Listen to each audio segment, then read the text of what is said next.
जय माता दी दोस्तों, कैसे हैं आप सब। चलिए शुरू करते हैं आज की कहानी। अरे प्रिशा, तुम कॉलेज छोड़कर यहाँ कॉफी पी रही हो, आज फिर बंक मार लिया क्या? It's not fair baby. Mall के रेस्टोरेंट में अपने दोस्तों के साथ बैठी प्रिशा को देखते ही रूपाली चौंक कर बोली। फिर प्रिशा से कोई जवाब ना पाकर खिसियाई सी रूपाली उसके दोस्तों की तरफ मुड़ गई। पैरों में हाई हील, स्टाइल से बंधे बाल और लेटेस्ट वेस्टर्न ड्रेस में सजी रूपाली को प्रिशा के दोस्त अब पलक निहार रहे थे। चलो अब आ ही गई हो तो एंजॉय करो, कहते हुए रूपाली ने कुछ नोट प्रिशा के पर्स में ठूस कर सबको बाय किया और फिर रेस्टोरेंट से बाहर चली गई। प्रिशा, कितनी हॉट है तुम्हारी मॉम, तुम तो उनके सामने कुछ भी नहीं हो। यह सुनते ही रेस्टोरेंट के दरवाजे तक पहुंची रूपाली मुस्कुरा दी। वैसे उसके लिए यह कोई नई बात नहीं थी, क्योंकि उसे अक्सर ऐसे कॉम्प्लीमेंट सुनने को मिलते रहते थे। मगर प्रिशा के चेहरे पर अपनी माँ के लिए खीस के भाव साफ देखे जा सकते थे। रूपाली भला की खूबसूरत है, इतनी आकर्षक है कि किसी को भी मुड़कर देखने पर मजबूर कर देती है। उसे देखकर कोई भी कह सकता है कि हाँ, कुछ लोग वाकई सांचे में ढालकर बनाए जाते हैं। 16 साल की प्रिशा उसकी बेटी नहीं बल्कि छोटी बहन लगती है। जिस खूबसूरती को लोग वरदान समझते हैं, वही सुंदरता रूपाली के लिए अभिशाप बन गई थी। 5 साल पहले जब प्रिशा के पिता की एक दुर्घटना में मृत्यु हो गई, तब इसी खूबसूरती ने एक एक कर सब नाते रिश्तेदारों, दोस्तों और जान पहचान वालों के चेहरे से नकाब उठाने शुरू कर दिए थे। नकाबों के पीछे छिपे कुछ चेहरे तो इतने घिनौने थे कि उनसे घबराकर रूपाली ने यह दुनिया ही छोड़ने का फैसला कर लिया। मगर तभी प्रिशा का ख्याल आ गया। उसे लगा कि जब वही इस दुनिया का सामना नहीं कर पा रही, तो फिर यह नादान प्रिशा कैसे कर पाएगी। फिर उन्हीं दिनों उसकी जिंदगी में आए थे निखिल। निखिल रूपाली के पति के साथ ही काम करते थे, क्योंकि रूपाली को उसी ऑफिस में अपने पति के स्थान पर अनुकंपा के आधार पर नौकरी मिल गई थी। तो अब रूपाली के ऑफिस में निखिल अब तक कुंवारे क्यों थी, यह सभी के लिए कौतूहल का विषय था। यह राज पहली बार खुद निखिल ने ही रूपाली के सामने खोला था कि पिता विहीन घर में सबसे बड़े होने के नाते छोटी भाई बहनों की जिम्मेदारियां निभाते निभाते कब खुद की उनकी शादी की उम्र निकल गई उन्हें पता ही नहीं चला। और इन सब के बीच उनका दिल भी तो कभी किसी के लिए नहीं धड़का, जैसे अब रूपाली को देखकर धड़कता है। यह सुनकर एक बार को तो रूपाली छक पका गई, मगर फिर सोचा कि क्यों कटी पतंग की तरह खुद को लुटने के लिए छोड़ा जाए।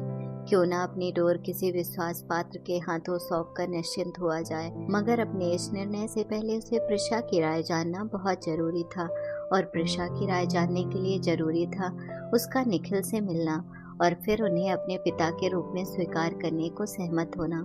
क्योंकि प्रिशा अभी तक अपने पिता को भूल नहीं पाई थी।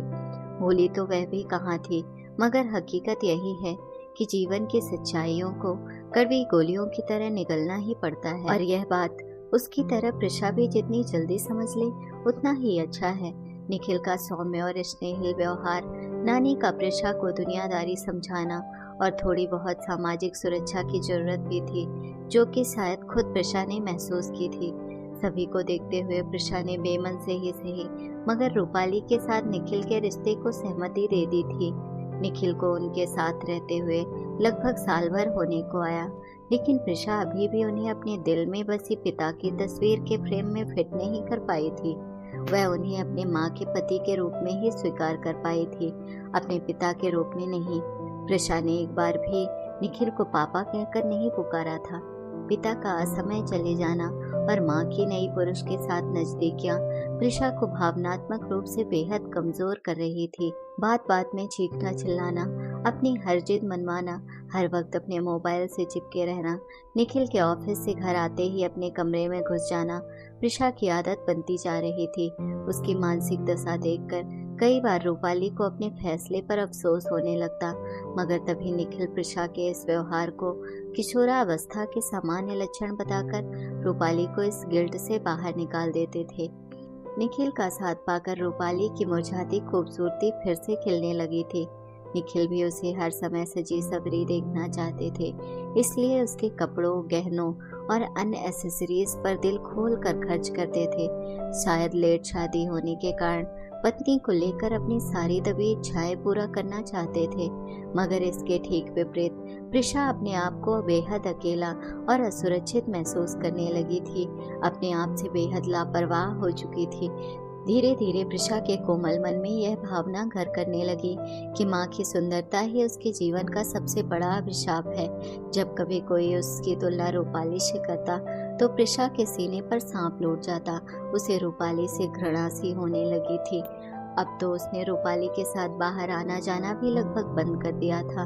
उसके दिमाग में यही उथल पुथल रहती कि अगर माँ इतनी सुंदर ना होती तो निखिल का दिल भी उन पर नहीं आता, और तब वे सिर्फ प्रिशा की माँ होती, निखिल या किसी और की पत्नी नहीं। माँ को भी तो देखो, कितना इतराने लगी हैं आजकल। पाँव हैं कि जमीन पर टिकते ही नहीं। हर समय निखिल आगे पीछे जो घूमते रहते हैं। तो क्या यह सब निखिल के प्यार की वजह से है? अगर निखिल इनकी बजाय मुझे प्यार करने लगे तो फिर माँ क्या करेंगी? कैसे एकदम जमीन पर आ जाएंगी? कल्पना मात्र से ही प्रिशा खिल उठी। प्रिशा के मन में ईर्ष्या के नाग ने फन फैलाना शुरू कर दिया था। उसके दिमाग ने तेजी से सोचना शुरू कर दिया। कई तरह की योजनाएं बनने बिगड़ने लगी। अचानक प्रिशा के होठों पर एक कुटिल मुस्कान तैर गई। आखिर उसे रास्ता सूझने लगा था। हाँ, मैं अब निखिल को अपना बनाऊंगी।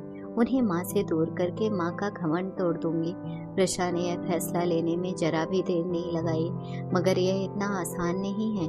यह बात भी वह अच्छी तरह से जानती थी। अपनी योजना को सफल करने के लिए उसने निखिल पर पैनी नजर रखनी शुरू कर दी। उसकी पसंद नापसंद को समझने की कोशिश करने लगी। उसके ऑफिस से आते ही वह उसके लिए पानी का ग्लास भी लाने लगी थी। हाँ, निखिल को देखकर प्यार से मुस्कुराने में उसे जरूर थोड़ा वक्त लगा था।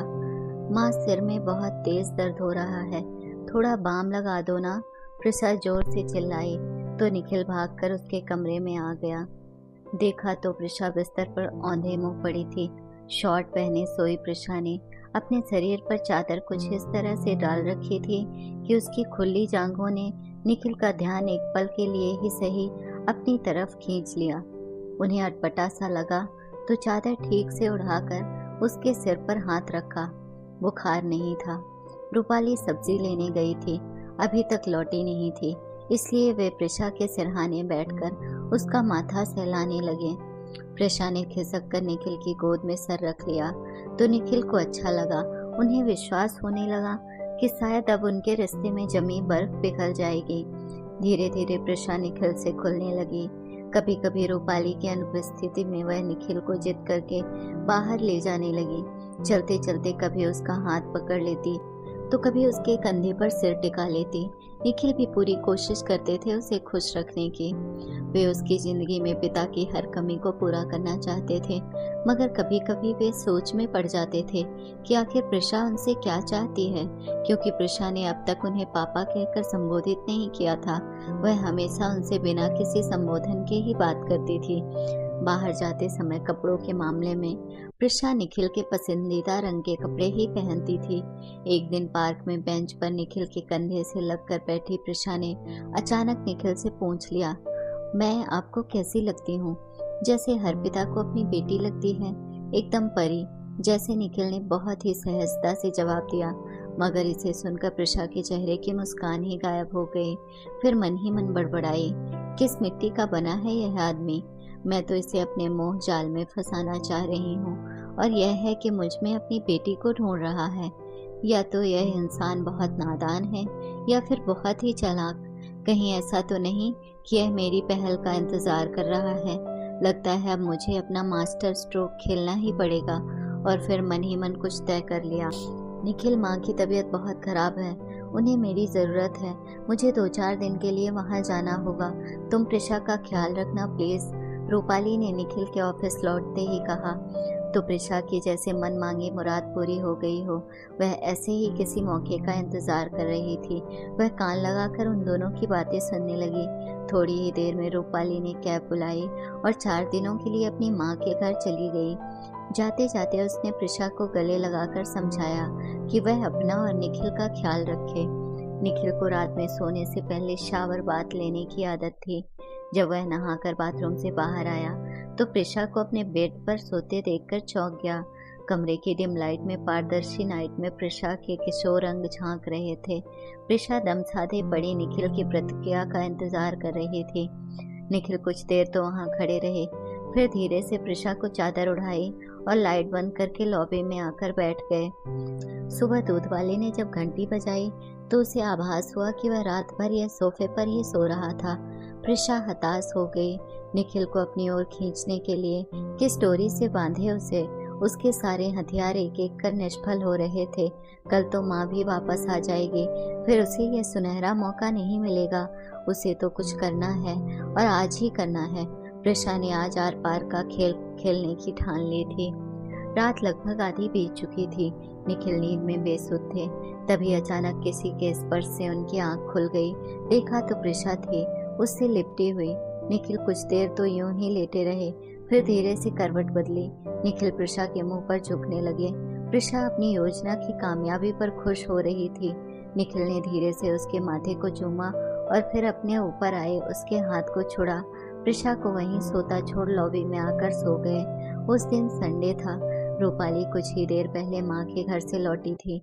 नहाने धोने और नाश्ता करने के बाद रूपाली निखिल को माँ की तबीयत के बारे में बताने लगी। प्रिशा के कान उन दोनों की बातों की ही तरफ लगे थे। वह डर रही थी कि कहीं निखिल उसकी हरकतों की शिकायत रूपाली से न कर दे। अचानक रूपाली ने जरा शर्माते हुए कहा, अभी माँ चाहती हैं, अब हम दोनों का भी एक बेबी आना चाहिए। यह सुनते ही प्रिशा को झटका सा लगा। लो, अब यही दिन देखना बाकी रह गया था। अब इस उम्र में माँ फिर से माँ बनेंगी। प्रिशा ने सोचकर मुंह बिचका दिया। रूपाली, मुझे प्रिशा के प्यार में कोई हिस्सेदारी नहीं चाहिए। मैं तुमसे यह बात छिपाने के लिए माफ़ी चाहता हूँ, मगर तुमसे शादी करने से पहले ही मैंने फैसला कर लिया था कि मुझे प्रिशा अपनी एकमात्र संतान के रूप में स्वीकार है। इसलिए मैंने बिना किसी को बताए हमारी शादी के पहले ही अपना नसबंदी का ऑपरेशन करवा लिया था, निखिल ने कहा। यह सुनकर रूपाली और प्रिशा दोनों ही चौंक उठी। हमें प्रिशा का खास ख्याल रखना होगा रूपाली। 16 साल की प्रिशा मन से अभी भी 6 साल की अबोध बच्ची है। यह अपने आप को बहुत अकेला महसूस करती है। कोई भी बाहरी व्यक्ति इसके भोलेपन का गलत फायदा उठा सकता है। बिना बाप की यह मासूम बच्ची कितनी डरी हुई है, यह मुझे पिछले 3 दिनों में एहसास हो गया। तुम्हें पता है इसे रात में कितना डर लगता है। इसे जब डर लगता था तो यह कितनी मासूमियत से मुझसे लिपट जाती थी। नहीं रूपाली, मैं प्रिशा का प्यार किसी और के साथ नहीं बांट सकता। मैं बहुत खुशनसीब हूँ कि कुदरत ने मुझे इतनी प्यारी बेटी दी है। निखिल अपने ही रव में बहे जा रहा था। रूपाली अपलक उसे निहार रही थी और प्रिशा, वह तो शर्म से पानी पानी हुई, जैसे जमीन में गड़ जाना चाहती थी। फिर जैसे ही निखिल ने आकर उसे गले से लगाया तो वह सिसक उठी। आंखों से बहते आंसुओं के साथ मन का सारा मैल धुलने लगा। रूपाली ने पीछे से आकर दोनों को अपनी बाहों में समेट लिया। निखिल ने प्रिशा के गाल थपथपाते हुए कहा, अब बना है यह सही मायने में स्वीट होम। प्रिशा ने मुस्कुराते हुए धीरे से कहा, लव यू पापा, और फिर उनसे लिपट गई। अगर आपको कहानी अच्छी लगी हो तो अपने दोस्तों के साथ भी शेयर कीजिए और कमेंट में ज़रूर बताइए कि कैसी लगी ये कहानी। और हाँ, चैनल को सब्सक्राइब करना ना भूलें। धन्यवाद।